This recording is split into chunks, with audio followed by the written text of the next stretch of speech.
Shalom shalom bene data, abakunzi banje, abakunzi ba Anaweza, ndabifuriza amahoro y'Imana n'umugisha w'Imana. Uyu ni umunsi mwiza kandi umwami Imana yaturemeye ngo tunezererwemo. Turashima Imana kuturinda, kutwitaho no kuturengera. Imana ihabwe icyubahiro. Ni karibu mu mwanya wacu mwiza, ngarutse imbere yanyu ngo tuganire ku ijambo ry'Imana. Mfite ishimwe ry'uko Imana yandinze kandi ndashima Imana ko namwe yabarinze ikabagirira neza. Imana yacu niyo kwizerwa, Imana ibera hose icyarimwe.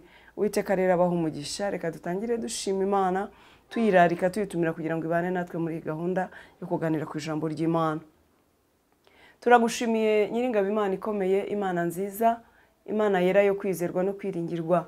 Tugwaye icyubahiro mukunzi wacu, murengezi w'ubugingo bwacu. Tugushimiye kurinda kwawe kwiza mwami Imana, habwa icyubahiro ko waturinze Uwiteka Imana. Wandinze ku rwanjye ruhande, urinda abakunzi ba Anaweza, kubera yuko uri Imana ibera hose icyarimwe. Tugwaye icyubahiro rero, wagize neza kuturemera undi munsi ngo tunezererwemo. Ni umunsi udasanzwe, ni umunsi wuzuye ubuntu n'imbabazi zawe. Turakuraritse rero ngo ubane natwe muri uyu mwanya mwiza wo kuganira ku ijambo ryawe.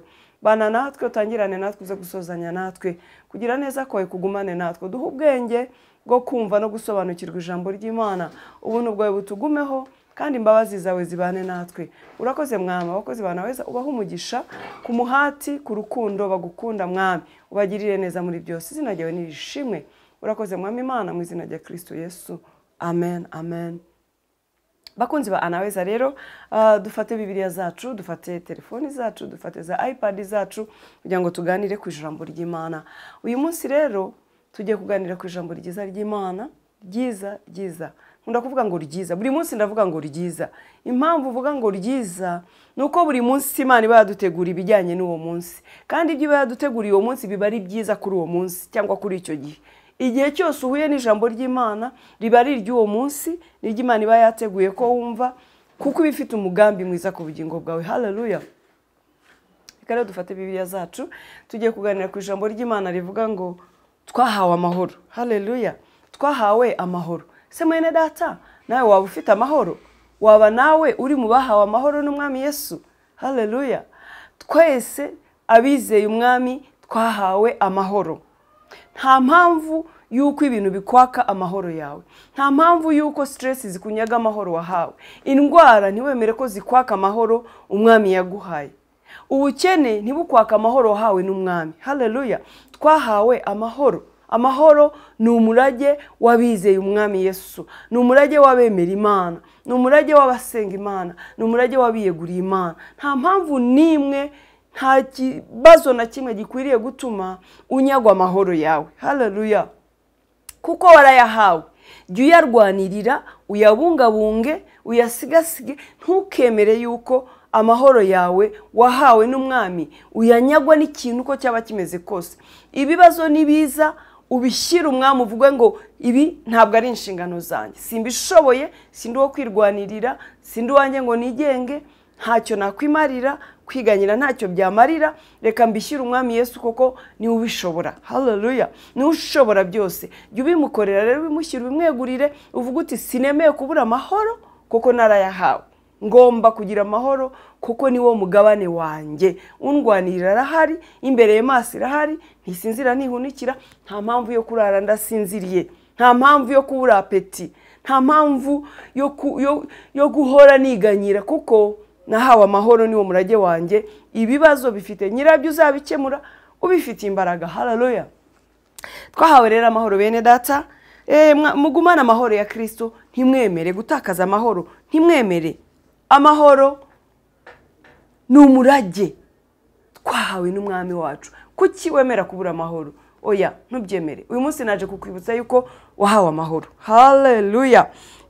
Reka tuganire ku ijambo ry'Imana riri mu gitabo cya Yohana ibice 14, umurongo waho wa 27. Ibice 14 umurongo wa 27. Ijambo ry'Imana riratubwira ngo mbasigiye amahoro, amahoro yanjye ndayabahaye. Icyakora sinanga nk'uko ab'isi batanga. Imitima yanyu ntihagarare kandi ntitinye. Haleluya, haleluya, haleluya. Imitima yanyu ntihagarare kandi ntitinye. Yesu ashimwe cyane. Reka tugarukire ahangaha. Urumva n'umurongo wa 27 wonyine, ariko ushatse wamanuka ugakomeza kugira ngo ukomeze kugubwa neza mu ijambo ry'Imana, nibwo uri buze kurushizaho kuryumva neza. Ariko dusomye ahangaha havuga ngo mbasigiye amahoro, amahoro yanjye ndayabahaye, icyakora simbaha nk'uko ab'isi batanga. Imitima yanyu ntitinye kandi ntihagarare. Yesu ashimwe cyane. Yesu yabwiye abigishwa, haleluya, agiye kugenda, agiye gusubira kwa data, agiye gusubira kwa data. Ariko reka dusome no ku murongo wa 28 kugira ngo twumve neza ngo mwumvise uko nababwiye nti ndagenda kandi nzagarukaho muri. Iyaba mwankundaga muba munejejwe nuko njya kwa data, kuko data anduta.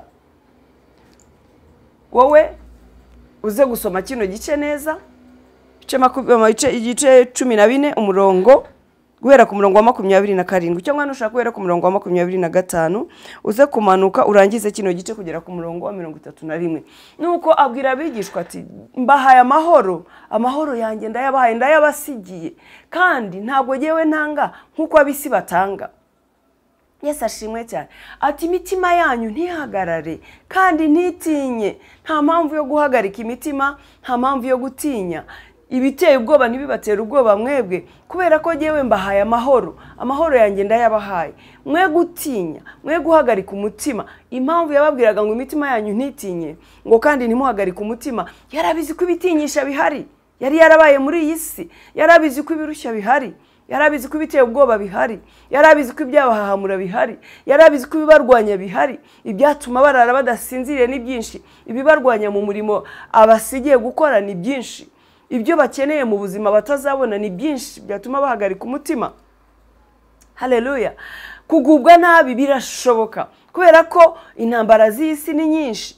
Yarabizi rwose yuko ibyabatera ubwoba bihari, byababuza amahoro bihari, ariko arababwira tumva mbahaye amahoro, amahoro yanjye ndayabasigiye. Mbasigiye umurage w'amahoro, mbasigiye umugabane w'amahoro, mbasigiye igice cy'amahoro, mbahaye impano y'amahoro. Haleluya. Imitima yanyu ntitinye, ntimugire ubwoba, ntimuhagarike umutima. Mbahaye amahoro, subiye kwa data kuko data aranduta, ariko nzagarukaho muri. Mwitinya, nabanye namwe kuba ngiye ntibibatera ubwoba kuko mbasigiye amahoro, kandi narabatoje, narabigishije, nababwiye ijambo. Hari ibyo mwambonanye, mwamenye uwo ndiwe, mumenye uwo data ari we. Nta mpamvu yo gutinya rero, nimwizere data nanjye munyizere, mugire amahoro. Mitima yanyu ituze, mumenye ko Imana iri kumwe namwe. Haleluya. Uko niko yabwiye abigishwa. Uyu munsi rero abigishwa b'uyu munsi ni ngewe nawe. Umwami Imana aratwibutsa ko yaduhaye amahoro. Nta mpamvu yo gutinya, nta mpamvu yo guhahamuka, nta mpamvu yo kubura amahoro, nta mpamvu yo kugira ubwoba. Ibibazo ntibigutera ubwoba, ntibikuraza udasinziriye, kuko nta nicyo wabikoraho uraye udasinziriye. Ahubwo icyo ugombye gukora ni ukwizera Imana, ukiyegurira Imana, ukiringira Imana, ukamenya ko Imana iri mu ruhande rwawe ari nyembaraga. Ukamenya ko nta kibazo na kimwe Imana idafitiye igisubizo. Wikwemera mwenedata kubura amahoro. Haleluya. Wikwemera kubura amahoro, wikwemera kubaho udatuje, wikwemera kubaho hahamutse, wikwemera kubaho uhora umutima wenda kuguca mu kanwa, udasinzira, utarya ibyo kurya ngo bimanuke. Ntacyo wabikoraho. Ibibazo uko byaba bingana kose, naho wabura amahoro ntacyo wabikoraho. Ahubwo icyo ukwiriye gukora ni kimwe, ni ugusenga ukizera umwami wawe, ni ukumenya ko Yesu yaguhaye amahoro, ni ukumenya yuko uri muri wowe wakomeye, ni ukumenya yuko uwo wizeye ashobora byose, ukabimwegurira, ahasigaye ugaturiza muri we, ugakomerera muri we, ukavugira muri we, ukagendera muri we, ukizerera muri we, ugahanurira muri we, ubuzima bwawe ukajya ubuhanurira. Ukabwira ibibazo ngo mwabibazo mwe, wa misozi ndeba imbere yanjye we, ejo uzahinduka ibibaye kuko umwami wanjye arakomeye. Haleluya. Wandwara we umbujije amahoro, umenye neza ko Imana nizeye ari Imana itananirwa, ni Imana izura n'abapfuye. Rero wandwara we ntiwibwire yuko ubu ngubu wanshoboye, nubwo bimeze gutyo ejo nzaba ndi muzima kuko umwami nizeye arashoboye. Haleluya. ige kujya uhanurira ubuzima bwawe, wige kujya uvugana n'ibibazo, birumva, bifite amatwi, ibintu byose burya birumva. None se Yesu ntiyaciyemo kabiri inyanja itukura? Haleluya! Umwami ntavuga bikaba, ntiyazuye abapfuye se? Yesu ashimwe cyane. Ntakiza abarwayi, ni umwami uvuga bikaba, ntahinduka, ntananirwa, arashoboye. Ntubyibuka se ko yazuye Lazaro?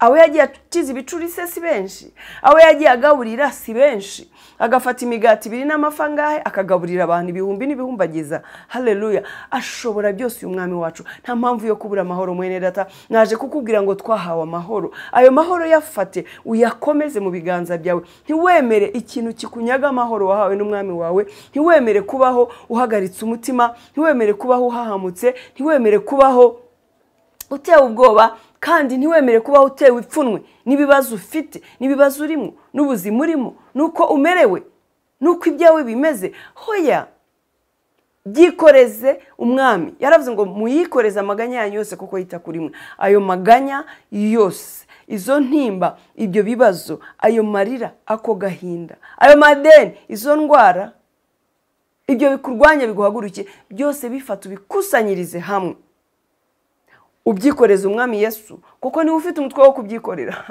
Niwe ubishobora. Wowe nawe wararudasinzire ntacyo wakora. Ijambo ry'Imana riratubwira muri Matayo ngo mbese mwabasha kwiyunguraho na mukono umwe kubwo kwiganyira? Kubwo kwiganyira niki wakora? Niki wahindura? Nta mpamvu rero yo kubura amahoro, nta mpamvu yo kubaho wiganyira, ahubwo komeza amahoro, akira amahoro, wongere ugendere mu mahoro, wongere wumve ko iri muri wowe ishobora byose. Ntukabe uhahamutse, umenye neza ko amahoro Yesu yaguhaye, abo yayahaye nawe urimo, urayafite, ni umurage wawe.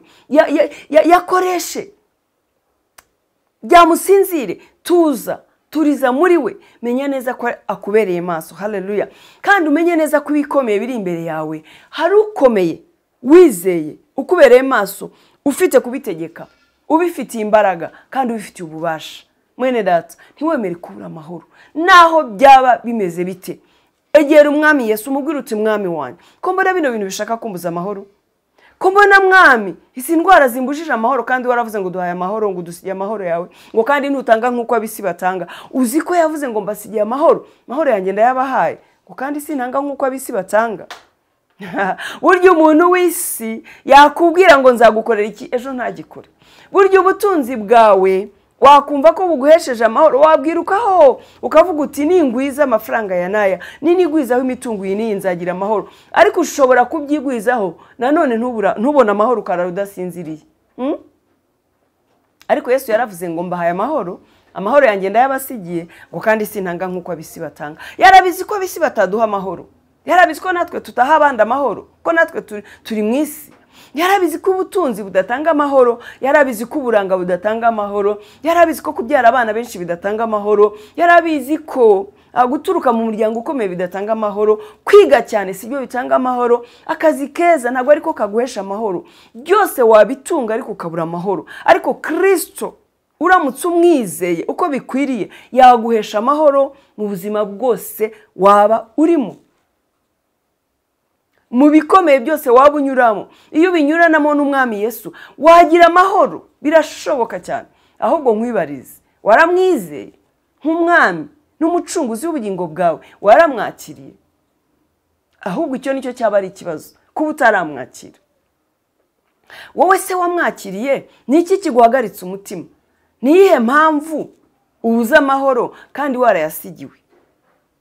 Wisuzume urebe ko nta kibazo, kuko ntabwo ugombye kubura amahoro. Icyo ukwiriye gukora ni ukwegera umwami wawe ukamubwira uti mwami, ya mahoro wadusigiye ndumva ariho agabanuka muri jyewe kubera ibibazo ibi n'ibi n'ibi. Dore mwami naraye ndasinziriye, dore mwami indwara zimbujije amahoro, dore mwami abana bananiwe kujya kwiga. Bimwereke, nurangiza usinzire, utuze, ugira amahoro, urye. Niba wabonye ibyo kurya by'uwo munsi utazi uko ejo bizagenda, iby'uwo munsi ubirye.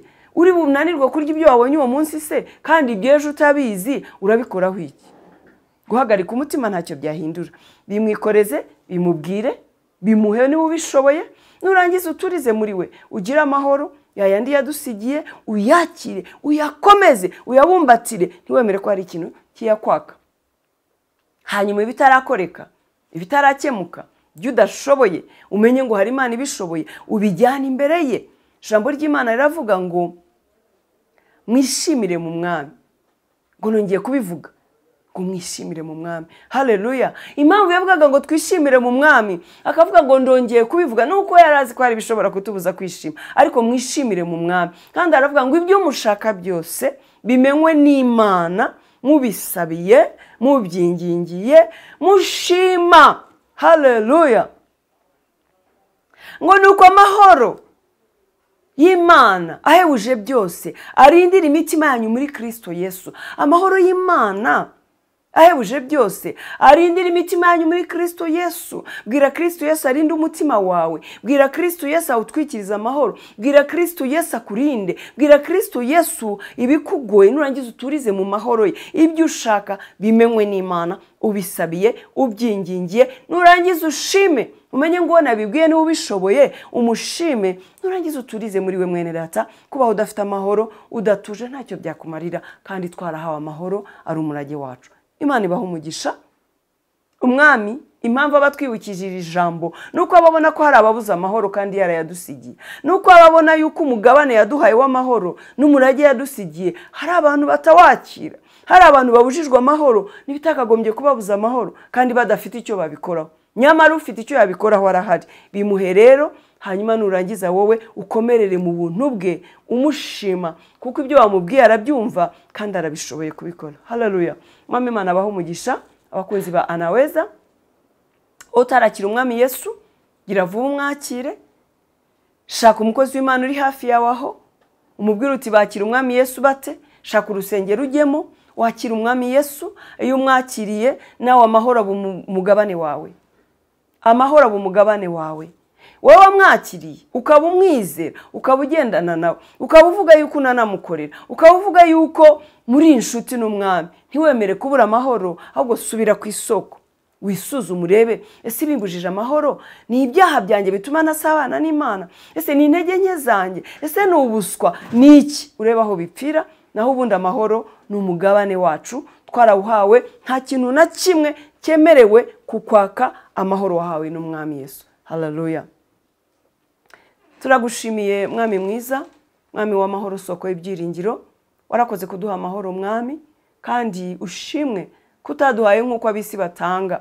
Ushimwe ko amahoro waduhaye nta kintu gishobora kuyatwaka, kandi ushimwe mwami yuko waradufashe udukomeje, nta kizatuvuvunyura mu biganza byawe. Niko ijambo ryawe rivuga, izo wafashe nta uzazivuvunyura mu biganza byawe. Muri izo wafashe ndimo, abakunzi ba Anaweza barimo. Bakomeze mwami, ibyo bibabuza amahoro, ibyo bibarwanya ubirwanye mu izina rya Kristo. Ibibahagurukiye ubihagurukire mwami Imana, tunganye ibidatunganye imbere yabo. Kandi mwami ijambo ryawe rigwirire mu mitima yabo, ribahugura, ribaganiriza. Mwuka wera w'Imana ujye ubaganiriza, ubibutsa yuko wabahaye amahoro, ubibutsa yuko uri mu ruhande rwabo, ubibutsa ko utabasize, uhari kubarwanira no kubarengera kugira ngo bakomeze gukomerera muri wowe. Urakoze kubwira ijambo ryiza, izina ryawe nirihabwa icyubahiro. Uri Imana idukunda, ukamenyera kure ibiturwanya. Uba wabibonye ko hari bishaka kunyaga abana bawe amahoro, niyo mpamvu ubuzanye ijambo nk'iri. Ngaho nurishyigikire mu mitima yabo, twese dukomerezwe imbere yawe.